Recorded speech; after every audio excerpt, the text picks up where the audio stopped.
What today is going to be about is really making sure that we are solid on these application problems with our linear systems. And so we want to go over again just a few reminders. So no more than, want to make sure you understand what that phrase actually is saying. No more than is saying that we can't go above, right? We cannot go above a certain amount. So no more than would have to be less than or equal to. We can't go over it versus no less than is saying we can't go under a certain amount. You can't get paid less than minimum wage, right? No less than minimum wage. So it's got to be greater than a certain amount. And it's going to be greater than or equal to. And then these are actually a repeat of that. And at least, a lot of people think at least and they think less. Least does not mean less. So not less, right?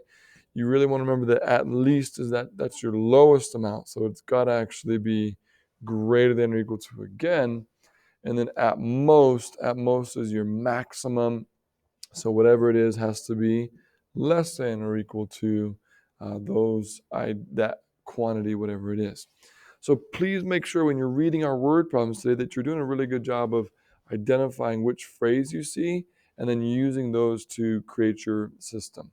So here are our steps. It's kind of redundant, but we're going to make sure we read and underline. I would really encourage you to underline certain things that you read today.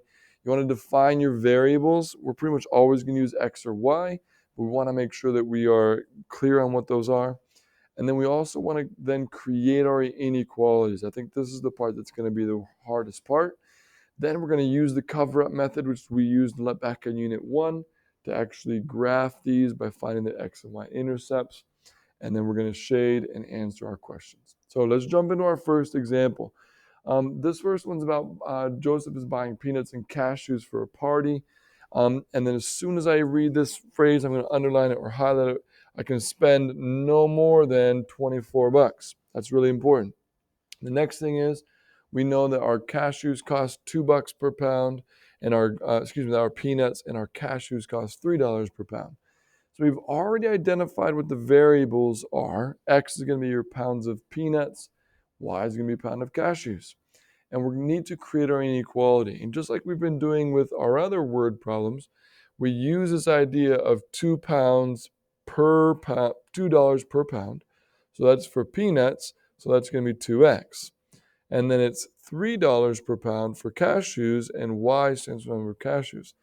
But here's where the problem changes. Instead of it being equal to something, it's going to come back to this no more than right here. And since it's no more than 24, our inequality sign shows up. No more than 24 is less than or equal to $24. So now we use our cover-up method. We can cover up the 3y. We divide by 2. Easy. X equals 12. So 12, 0. And then cover up the 2x, divide by 3. So y equals 8. So that's 0, 8. And then we can graph this. 12, 0 would be right here. 0, 8 would be right here.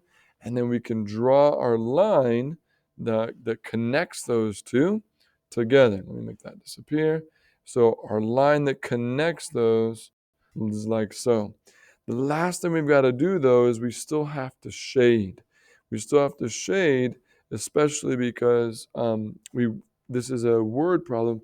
We want to make sure that when we're shading, we're not just going crazy, but that our shading is underneath because we're less than. And I'm not going any further than the x and the y axis because it wouldn't make any sense to buy negative pounds of peanuts or cashews. So there we are. Anything in that blue shaded region is a possibility. So let's see which of these work. Let's go over, first one is 2, 8. So if we go over to 2 and up to 8, that's just outside, so that's a no-go. 4, 6, let's try 4, 6, over 4, up 6. Looks like we're just outside as well. So that one's not gonna work. And then the last one, 8, 2, go over to 8, up to 2. That one gets the job done.